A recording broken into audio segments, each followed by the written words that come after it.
So I'm going to go ahead and hit record. Okay. Yeah. Now we're doing it. Okay. And ask questions. We're on. Right. We're on. Hey, this is Nigel Bennett from nigeljbennett.com, and you're listening to Vroom Vroom Veer with Jeff Smith. And I'm super stoked to do this today. I don't know where it's going to lead, but hey, hang on tight. Here we go. I think it's going to be fun. We're already laughing. Well, from our pre-call, I think our pre-call is going to be fun. Yeah. Yes. All right. Thank you, sir. I will hit stop. I'll be right back. Are you ready to thoughtfully steer away from your revved up, frenzied, and far too often scripted life? Then welcome to Vroom Vroom Veer with Jeff Smith, where he guides you down the road differently traveled by sharing unique experiences with guests who have managed to shift away from a life stuck on cruise control and veered their way into a more authentic and fulfilling one in all sorts of interesting and kind of remarkable ways. Get ready to Vroom Vroom Veer with your differently traveled road chauffeur, Jeff Smith. Russ Yeager, thank you so much for being on Vroom Vroom Veer and welcome to the show. How's it going? Jeff, thanks so much for having me. It's going awesome, man. Cool. Thank you for being here. So you are at russyeager.com. Perfect. How can you? Nobody else is going to do that. Yeah, there's not too many Russ Yeagers. Actually, I've never met another one and only met a few Yeagers in my lifetime, at least spelled the way I spell it. There you go. See, perfect. Nobody's going to want to steal your domain. So talk a little bit about what you're most excited about in your business today. Oh man, that's easy, Jeff. So thanks for starting with the easy question. I've got a lot of things going on, man. I'm like any entrepreneur, always doing different things. But quick story. I've followed. I like going to conferences, to learn and grow and my business and network. Right. And so I've gone to the last couple of 10X Growth Cons. Grant Cardone's conferences. He had, I think it's the largest conference ever. Last year, 35,000 people. Yeah, filled up Marlin Stadium on Super Bowl Sunday. Yeah, which is only he could do. And so there was, they had all these speakers, big name speakers, Steve Harvey and Sarah Blakely and Damon John. That's awesome. Yeah, and so and then they have this one guy on the last day named Pete Vargas, and they've got the pictures for the billboards advertising. Nobody knows who this guy is, right? And he comes up and just blows everybody away. And so he's basically he partnered with Grant and their team and promoting a program called 10X Stages where they, so many of us have a message to get out, but we don't know how to get it out. Right. And so their whole thing is how to craft your message, number one, right, and how to connect with people and then how to win stages to actually go share that message, and help people and grow your business. And so I looked at my wife when he offered the program and I said, oh my gosh, I have to do this. I knew in my heart, we all have those moments where we know it's right, signed up immediately. Right. And the kicker was they were, did a contest. They said, one of you that signs up is going to speak on the 10X stage next year, February 2020. And so they did a contest. I put in the work. I grew my business tremendously by following the program. And next month, February 21st to the 23rd, I'm going to be speaking on the 10X stage in Vegas in front of 12,000 people. So that's what I'm pretty pumped about right now. Wow. Now, does that make you thoroughly excited and equally terrified? It does. I'd say then you're human. I'm human. Yes. But I've learned to use, and that's definitely by far the most people I've ever spoken in front of. Completely comfortable speaking in front of people. Do a lot of podcasts, but it's a different level. I mean, Kevin Hart, 12,000 people is a lot of people. Yeah, Kevin Hart's one of the other speakers. So it's don't go on after Kevin Hart. That would not be exactly. I'm not going to try to be funny. Don't try to be funny. Just be you. Yeah, exactly. But I'm pumped about it, man. Yeah, that would be amazing. I can talk a little bit about public speaking because I don't know where I got it from. It's probably I need lots and lots of therapy to figure that out that I haven't gotten yet. But yeah, I have, for whatever reason, got the public fearlessness gene that comedians have, where they public speaking is something that I am attracted to. Now that might seem like a superpower, and used correctly, it is, right? For sure. Yeah. But when you're like the 17, 18, 19, 20-year-old guy, and then you join the Air Force and people ask you to get in front of people, can be dangerous. Your superpower will get you in the most trouble. I believe it. Yeah. Anyway, I digress.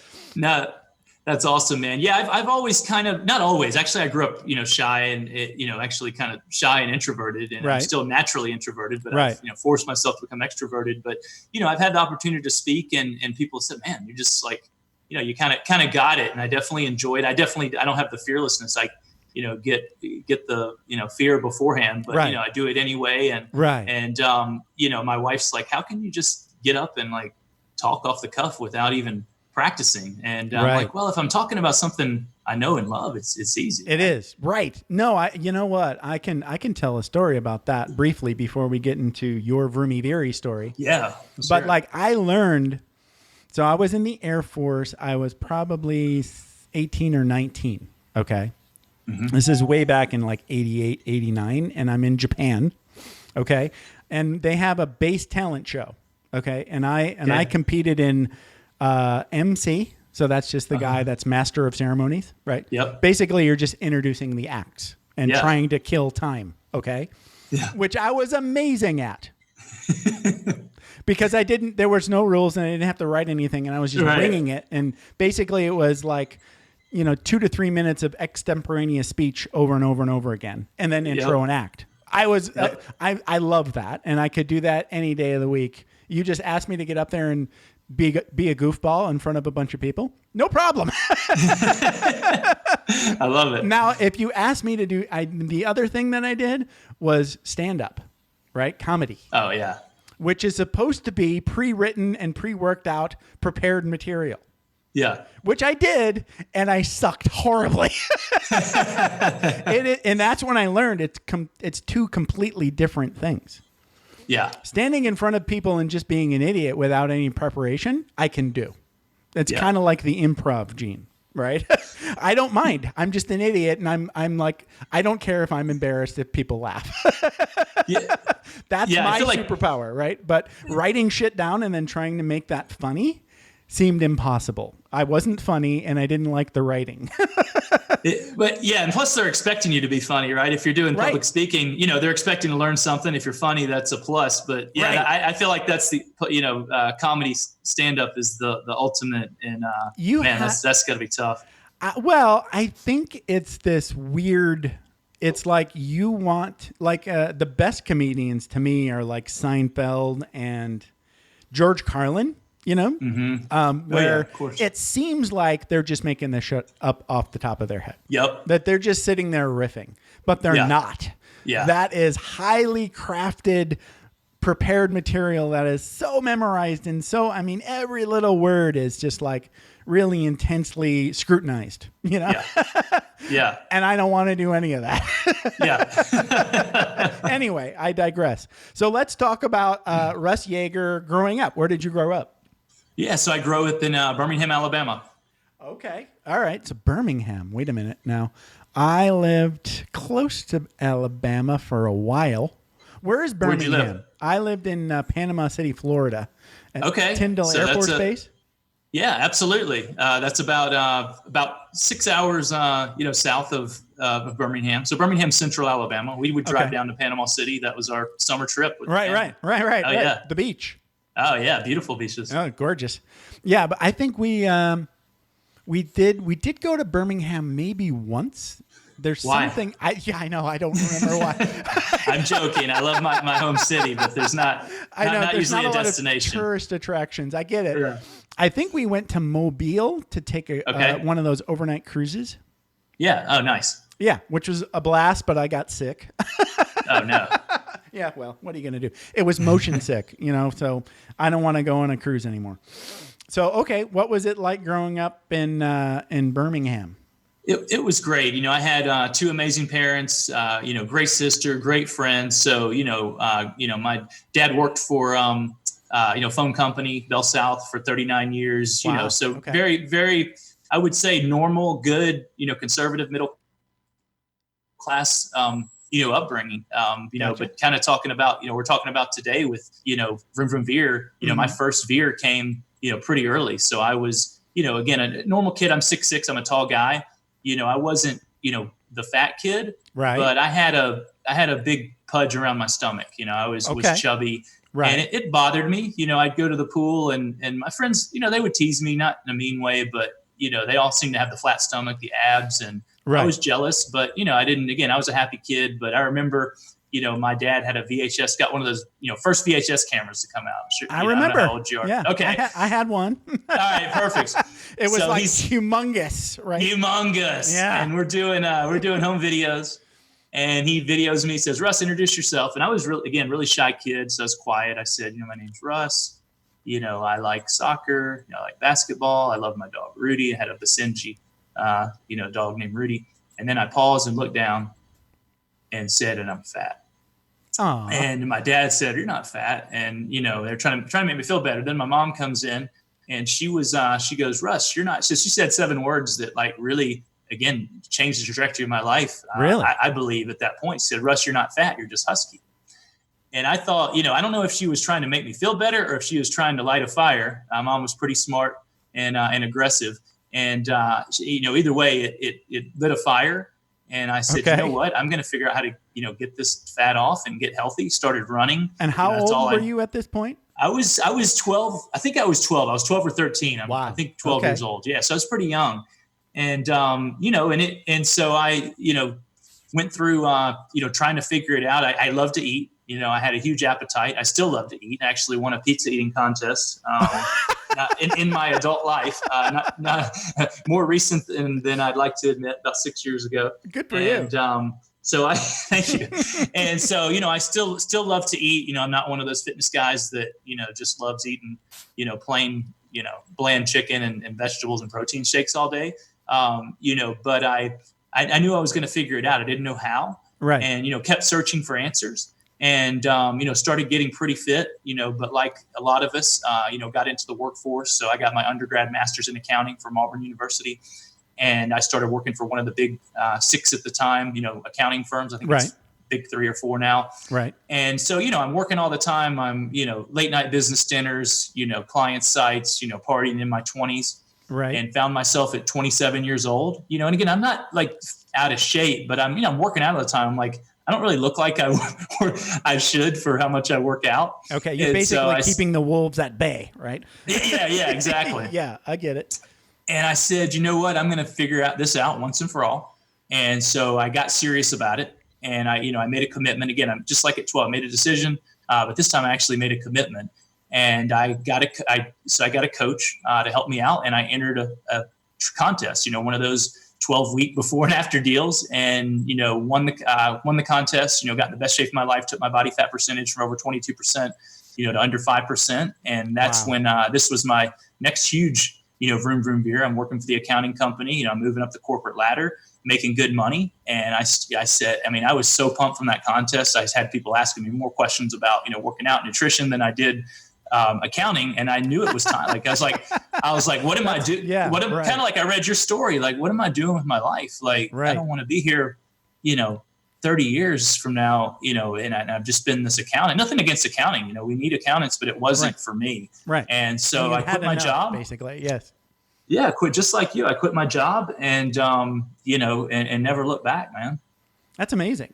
So, what sort of things did you focus on during that first program? Was it mostly, was it diet and exercise all at once, or was it like, did it have a focus of one of the other? Yeah, great question. It was both plus a third component, and which is exactly what I teach. So the guy I hired, a guy named Skip LaCour, he was the top natural bodybuilder in the world at the time. He's okay. In his 50s now. He's still ridiculously looks great, huge, ripped. And we've become friends, good friends since then. But anyway, I remember, he told me, Russ, if you want to get the best shape of your life, you need to train like a bodybuilder. Okay. And so I said, I don't want to be a bodybuilder, man. I don't want to be a big freak in a bikini all oiled up. I said, I just want to look good. I don't want to do that either. So that's good. We're on the same page on that. Yeah. And of course I ended up doing the natural bodybuilding for a few years until I found out being 6'6" it's not a tall man's sport. But anyway, he was like, no, you don't understand. Most people don't have the genetics to get huge. It's really, really hard to put on muscle, but bodybuilders are the experts at losing body fat, gaining lean muscle, having that lean muscular physique, and then keeping it off. And it's the combination of the exercise, lifting weights. And again, I learned a ton from Skip, the other natural bodybuilders I worked with. That's kind of my base. But over the years, I've learned, about functional training functional training, make it work for you. Make it work for you. Yeah. But I still believe in, again, and as I've aged, I changed the way I train and because of some injuries, but, I do believe in the heavy strength training. Again, heavy is relative. It doesn't mean trying to lift as much weight as you can with bad form, but using good form, pushing yourself, which increases, which grows that lean muscle, which increases that's the only thing that actually, increases your metabolism. Every pound of muscle you build burns an extra 10 to 40 calories a day. So, my average male clients that work with me put on 20 pounds of muscle their first year. So now they're burning an extra 4, 5, 6, which sounds like a lot, but that's not big and bulky spread out. That's nice, muscular lean. Right. Now they're burning though an extra 400 to 800 calories a day. You can eat all more. Day, no matter what. What? You can eat more. You can eat more. Exactly. That is so true, Jeff. And, getting to the second part was nutrition, 100%. And again, I was taught, 6 meals a day, your chicken breast, your broccoli, your meal prepping, your shakes. Right. That works great. When I got into natural bodybuilding, I said, hey, if 6 times a day is good, 12's got to be better. Okay. I was eating 12 mini meals every hour and a half. I'd get up in the middle of the night, Jeff, and drink protein shakes. I mean, it was ridiculous. Oof, yikes. Now it worked absolutely, but I mean, that's no way to live. That's kind of like people, like a training mentality, like a competition training kind of thing. Yeah. And so I found now that, I found using the same principles, but eating, more normal food, less meals, intermittent fasting, right, is super popular now. So I said, hey, I use myself as a human guinea pig. Right. I actually like it. It's, totally you eat a couple meals. Thing too. Totally a mindset thing. Well, and that leads into the third thing is mindset and accountability. Mm-hmm. Accountability is, and this is what I found for people who, really succeed. You've got to have the right plan, and we're talking about, working out, let's say body transformation. You got to work out, you got to have, right nutrition, and you've got to have some form of accountability, there's a few percentage of people that can do it on their own, but I always tell guys, I work with a lot of guys in their 40s, 50s. And I say, have you ever had the physique, energy, health you've wanted? And I said, no. I was like, well, look, if you were going to do it on your own, you would have done it by now. And so you need that accountability at least for 6 months, what I found. So then it becomes part of their routine. It can help you lock in those habits that you need. Absolutely. Yeah. Absolutely. Right. So, yeah. And you know what? I want to drill down a little bit in that because a lot of people listening, and let's say they're not exercising and they're wanting to get in shape, but that word scares them. Yeah. I think a brief discussion about what an accountability conversation sounds like, right? It's not supposed to be scary. Yeah. It's supposed to be a buddy calling you out in a fun way. Yeah. Right? I mean, I don't know how you do it. I'm guessing, but it used those words, accountability, always made me think of work and a pain in the ass and getting yelled at by my dad or my boss or my mom or my wife. Yeah. Right? Yeah. It's not like when you actually do it with a friend, you're doing it to each other. It's kind of like guys giving each other shit about football games. Yeah. In my experience, but I'd like to hear your thoughts.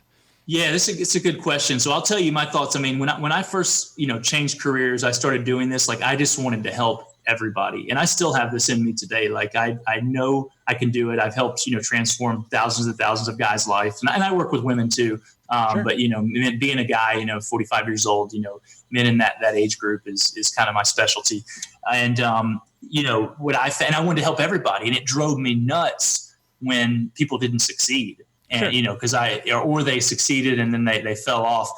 And so what I found is the accountability is key, but you can only help somebody if they're ready first. They have to commit. They really have to. They got to be ready and committed. Otherwise, there's no point in having accountability. So, I've really changed my positioning and my strategy where, when I'm looking at working with somebody, like they almost have to convince, or they do have to convince me that they're truly committed and ready. Because if not, it's a waste of their time, their money, and a waste of my time. Because they're not truly ready. Doesn't mean they're a bad person. No, they're just not ready. They have to be in the right place in their life, in their mindset. Exactly. And when they are ready, they want the accountability. So that's how I answer your question. Yeah. No, that's perfect. Yeah.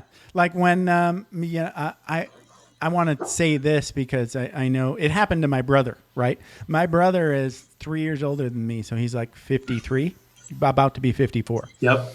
Overweight, probably north of 300 maybe.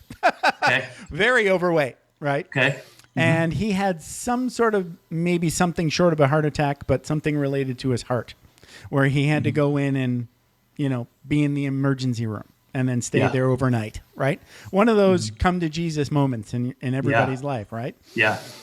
And so they get him over that hump. He doesn't die. They don't tell him he had a heart attack, but he had a heart something. Yeah. Whatever that is. I don't even know. Right. Yeah. And then the doctor says, quit drinking alcohol and lose 100 pounds. Have a nice day. Yeah. Oh, what are you supposed to do with that? If you're a 300-pound person, okay, maybe he might be able to commit to not drinking beer anymore. Maybe. Mm-hmm. He did for a while. Yeah. But he obviously doesn't have the tools to lose 100 pounds. Yeah. He needs help with that. Yeah. And I would just really like to see our health system, take that on, as part of your, health insurance. But I digress. So anyway. No, man, I agree. I couldn't agree more, Jeff. I mean, it's a huge thing. I mean, it's, you either pay now or pay later is so true in so many things, and definitely in your health. And, more, and it's frustrating to me, more and more doctors are, though, realizing the benefits of not only the benefits of health and exercise, but actually partnering. This is one of the things I do with my studios, is partnering with, medical professionals who understand obesity is a disease. It's a disease, and that people need help and they don't know what to do. Right. On the drinking, though, it's interesting. I mean, and this is a tip for any guys that, not that it's pretty logical, not that I'm giving any kind of huge breakthrough, but, if you're drinking tons and tons of alcohol and booze. I mean, I had a client recently, and his brother's been working with us for a while, and he sent his other brother, went to has 4 kids, right? He went to he has triplets and one other kid, and he went to the doctor. Doctor basically said, like, dude, you got one foot on the grave, the other on the banana peel. Like, you've got to do something. Okay. And because it scared of weight. Scared the shit out of him. Right. And he came and he's the Frank the Tank of the neighborhood. Okay. And he's not going to eat perfect, but he quit. And, I don't tell people necessarily to totally quit drinking. I'm not against it, but it's so many excess calories. So he gave up drinking. Right. And, he's dropping and he's working, exercising with us, with my team. Right. And he's dropping tons of weight just because it's so many excess calories. But, that's having that direction, and having somebody to help you in the beginning is definitely good. And having somebody, again, I did that dramatic transformation. I probably have 50% of the guys who come to me, they want to get ripped and all that. The other 50% are like, dude, I don't need to look like you. I don't need to be, I don't need a 6-pack. Like, I just want to feel good. I want to be healthy. I want to be able to keep up with my kids without, huffing and puffing, and I want to live a long time. And that's part of my story too. I think you picked up on that, right? Yeah. Definitely. 100%. When I was like, right when I retired, I can tell a story about how, have you ever spent a lot of time in Portland? I have not. I've actually never been to Portland. Portland's amazing, but why I bring it up is because it's a great city to walk in. They have really good public transportation. And you can go there and not get a rental car if you stay in the right part of town. Yeah. So think me, I'm about 40-ish, and I just retired from the Air Force, and I'm part of this sort of like personal development sort of like group. And they're having a thing in Portland, and I go along, and I'm not actually attending because I'm spending too much time, but I'm just hanging out with friends there, right? Yeah. And it was a blast. But that's when I had the wake up call of just how much pain I was in. Yeah. Okay. So I was probably more overweight than I am now, maybe like 230. I'm like 210 now. Working on that. But that time I was trying to walk to all these different things, but my feet hurt, my knees hurt, my hips hurt. It was just like I was in that. I think my whole body was just inflamed. Yeah. You're familiar with this, right? It's like my diet is so horrible that my body is just constantly in inflammation mode, right? Because of all the sugar and the junk food and the preservative and my gut health and everything that I've learned since. Clean up my diet now, even when I am fat. Right? I'm not in pain. Right. And I think that's a huge message because there's so many people out there in their 40s that they're overweight, but they're also inflamed all over the place and they just can't move, that their bodies are in so much pain. Dude, thank you for bringing that up. So, I'm always totally transparent. I'm the fitness guy that, can eat a large pizza and 3 gallons of ice cream. Eating's fun. I try not to do it often, but over the holidays. And I know about inflammation, right? I obviously know that. And I've experienced it, but this holiday season, basically the last 2 weeks, of the year, I ate horrible. Just every day. Why not? Tis the whole time. And I have some hip issues. I had early bone arthritis. My left hip had a total hip replacement 3 years ago. My right's bone on bone. Yeah. And so I have a lot of imbalances, aches and pains. I've been working, with a specialist, trainer and chiropractors. Right. And so Jeff, the 6 weeks before Christmas, I'm used to like 12 years, man. I'm used to being in pain every day, anywhere from a 2 to a 10. Wow. And I was like, wow, I'm not in pain. Like, this is what it feels like. Okay. And I'm feeling great. Right. And, right. I know like I've kind of worked all this stuff out. The last 2 after eating like that, and then the pain. I'm hurting so bad. I know. And so inflammation is 100% real. And now I've cleaned it back up, since Sunday, and I'm already feeling better. So it is so true, man. Yeah. What I've learned is that when I do my binge, I still maintain. What I do is I try to do a healthy binge as possible. Yeah. I hear you there. I still binge. Don't get me wrong. I'm eating like shit. What's a healthy? I'm curious. What's a healthier binge? Okay. Well, what I try to do. Because I do the same thing as well. Yeah. What I try to do is try to, as much as possible, focus on the gut health things. Yeah. So I will double down on my micronutrients. I'll double down on my probiotics. Yep. And try to, eat as many salads and green things as I can. Because I know the pizza and all the shit is coming. Yeah.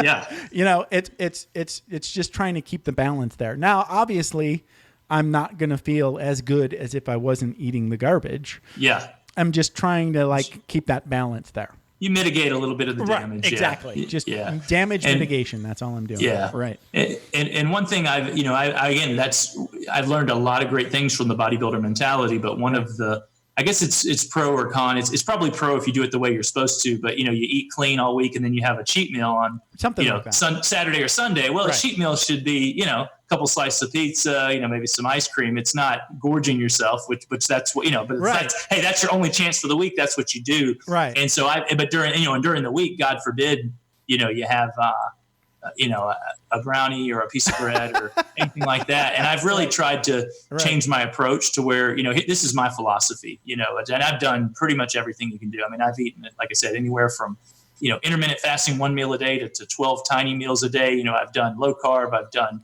keto, I've done carb cycling. And what I found is, in terms of your physique, your weight control, body composition, it comes down to your controlling your calories and your macronutrients, secondary calories, most important, calories in, calories out, macronutrients. your health in terms of inflammation in your health is all, like you said, all those micronutrients. The micronutrients super important. Are the huge thing. And so my philosophy is, 80% of the time, and maybe it's 70, depending on you, I eat the healthy foods, and 20% of the time I eat the things I enjoy, and maybe it's, some during the week, maybe it's some during the weekend, but 100% of the time, or as close to 100 as you can. Again, I definitely broke it these last 2 weeks, is I get my calories and my macros right. And that's a way that I've found for myself and my clients, is that you can achieve the goals the way you want to look and still enjoy, eat mostly healthy foods, but enjoy the things you want, on a regular basis without feeling guilty. Yeah. And it's something that you can do forever versus, it's maintainable. It's maintainable versus, trying to be quote unquote perfect. And, you are for a while and then you're like, screw it, and I want some cake. Right. You have to take into account the sort of like your elephant. Yeah. That's kind of can get out of control. Right. Yeah. If you never ever give him something to chew on, he just goes crazy, right? That's when your binges go bad. Yeah. So if you do controlled binges, in my mind, this is my mindset, is like, if I control binge, I get a lot, right? Yeah. Right? Like a regular basis, I'm cheating just a smidge. Yeah. Right. 100%. But I'm also doing like the big bar of micronutrients. I'm doing like the giant amount of greens, eating salads for almost every lunch, then you can keep it in balance. Yeah. Yeah. I know literally two people, who claim to eat, all healthy, vegan, literally no processed food whatsoever. One guy, I believe it. I mean, I don't live with him, but I sincerely believe he does it. He's probably going to live longer than all of us. God bless him. Right. The other I've heard behind the scenes is lying. So I'd say for most of us, to say I'm never going to eat, any unhealthy, unprocessed or unhealthy processed food again is, just not a realistic way. Well, yeah, or an enjoyable way to live. It's not fun. Yeah, I would just say that's not fun. Yeah, it's definitely not fun.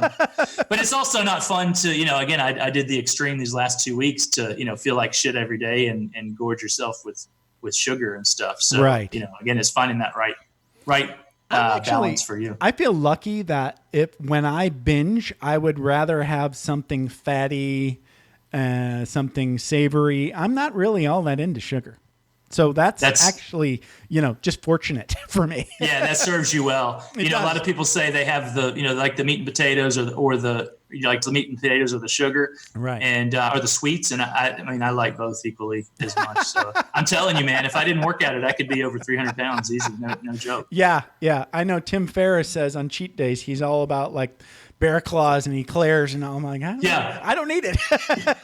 I love all that stuff, man. Me. Yeah, well, we're all different. So let's talk a little bit about your journey, because I'm always fascinated about getting like the journey from overweight to fit, and from the perspective of, like, when did you wake up one day going, oh my God, I'm not in pain? That kind of story.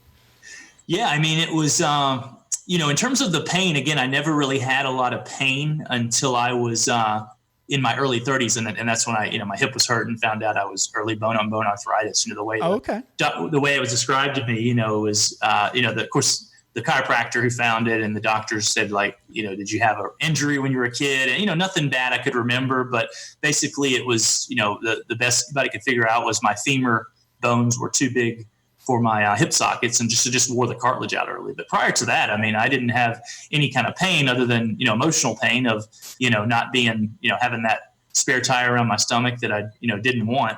And so, again, the first big moment was, again, with my dad videoing me at 12 years old, you're not fat, you're husky. And then at 27 years old, entering and winning that contest.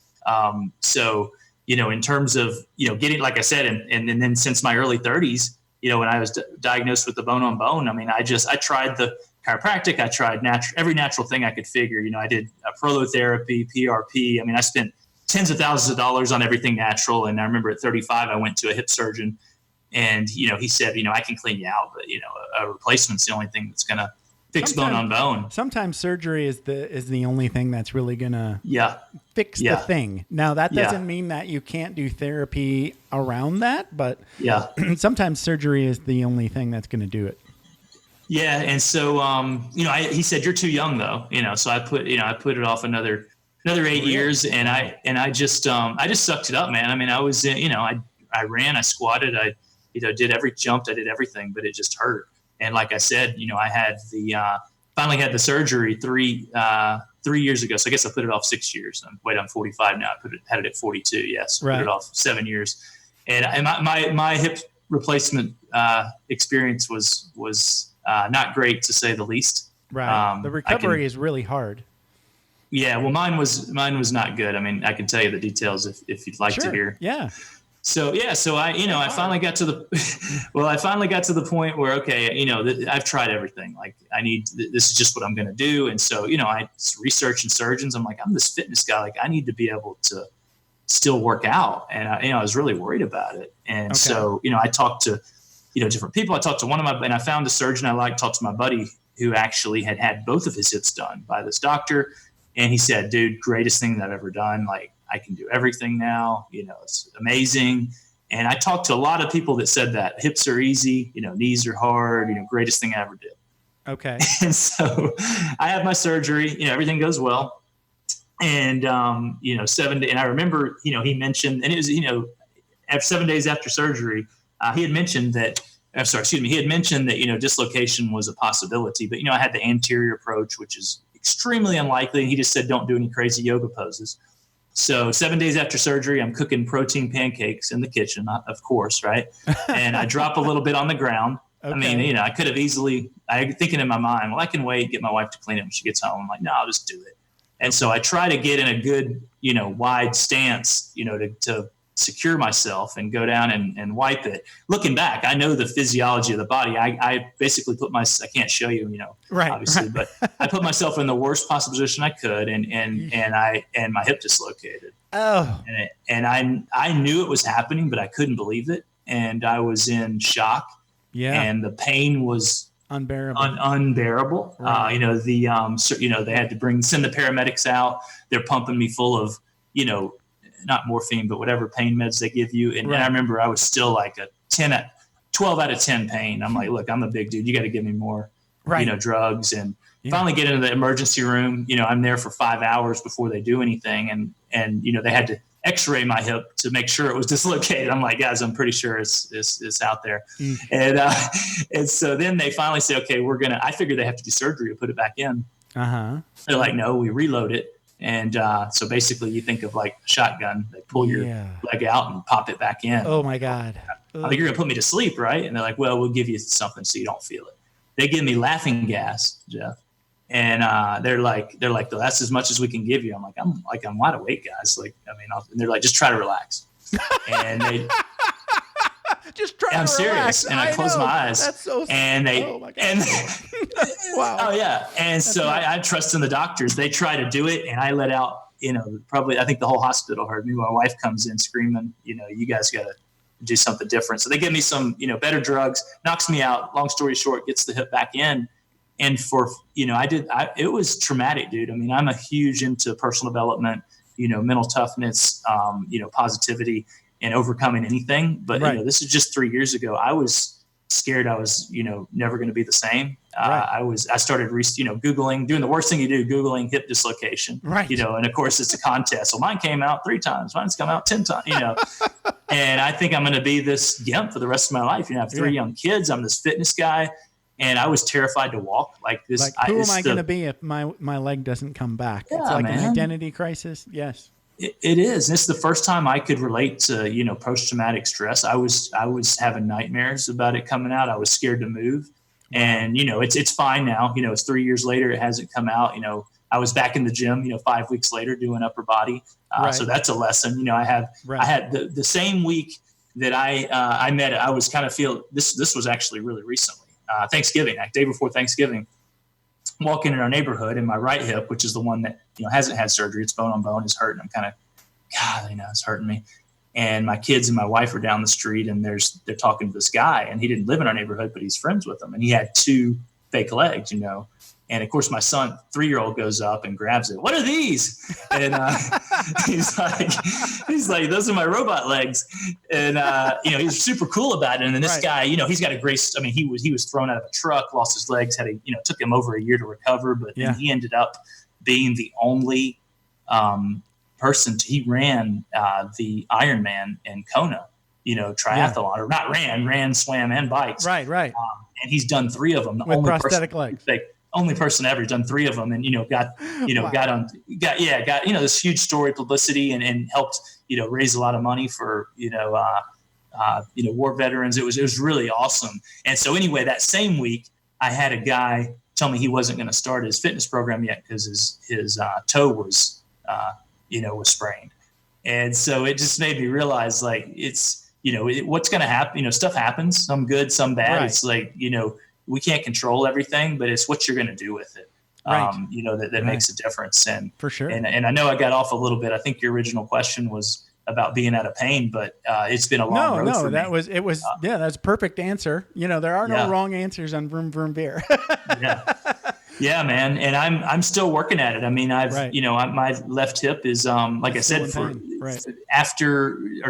about 6 weeks ago was the first time, like, I had, in 3 years that it was literally pain free. Because you think about it, for 10, 12 years, it's not just the joint. And this is something too. And again, I always believe, people are listening and the right person's going to hear the right thing. And somebody's in the same situation. My surgeon, he was a good surgeon. He replaced the joint, but he said, "Oh, you're a fit guy. You don't need physical therapy." Oh, and over the years, think of years and years, 12 years of not only imbalances because I'm walking different, but I'm a major, major athletic person, lifting hard, running hard, jumping hard. The imbalances in my muscles and my tendons are ridiculous. And so it takes time to fix that stuff. And so that's what I've been working on. Yeah. Yeah. I learned all about that stuff because one of the times I was screwing around after I retired from the Air Force, I went to massage school. And after I finished the how to do a Swedish massage, I went to the trigger point therapy school, which was amazing. That's the whole science behind the foam roller thing, right? Yeah. And my goodness, that was amazing. Dude, that's what my trainer does on me. He digs his if I'm lucky, it's his thumb, and then when he really needs it, it's his elbow. And I scream in pain. Those trigger points. Yep. And he gets the points and releases it. Right. But I tell you, every time I get up afterwards, I'm like, holy crap! It works. Incredible. Yeah. It's amazing. I'm not doing it for a job anymore, but I'm basically just using it on myself. Yep. But whenever I get a flare up of whatever, because they're all over my body, I know what tool. And then if I forgot where the point is, I know how to look it up. And then I go find it and I do it and then I'm done, Oh, that's awesome. That's a great skill to have. It is. It's amazing. It's hard to share though. It's like there's a billion, at least 3 dudes that have chronic back issues, right? Yeah. In my office. And I'm like, hey, try this, try that, try this. And they never do. I got to get better at persuasion and sales. No, I'd rather just be in pain. I don't get it. I mean, I don't know. I mean, it's like not even wanting to try, Yeah. But. Have you tried a percussion, like a theragun? What is that? Describe that. I don't know. So it's a, I'm not going to try to describe the technology, but it's basically, it looks almost like a gun, and you turn it on and it's, the head pulsates really fast and pretty hard. It doesn't hurt. But it's, and there's science behind it, look it up. And it really, really helps to relieve, tight muscles and tension and that kind of stuff. Do me a favor. And is that supposed to be used on trigger points or just a big muscle body kind of thing? I think both. I think it's more, again, I'm not going to pretend to be an expert on it. I literally just got one like 3 weeks ago, but I love it. That one of your therapists recommended? Yeah. I mean, they're super popular now too. I'll send you send me a link. I'll put it in the show notes and I'm definitely interested. Yeah. I'm always looking for new tools and that sounds amazing. Yeah. And it's so my trainer now, he uses the trigger point stuff, and then he'll use that in combination with, he kind of uses the Theragun to loosen up my muscles and then uses the trigger point. The way he describes it helps him be more effective in the trigger point by loosening up muscles. Well, the thing, it sounds like it's just whenever you do any sort of therapy, you want to sort of like warm up the muscle.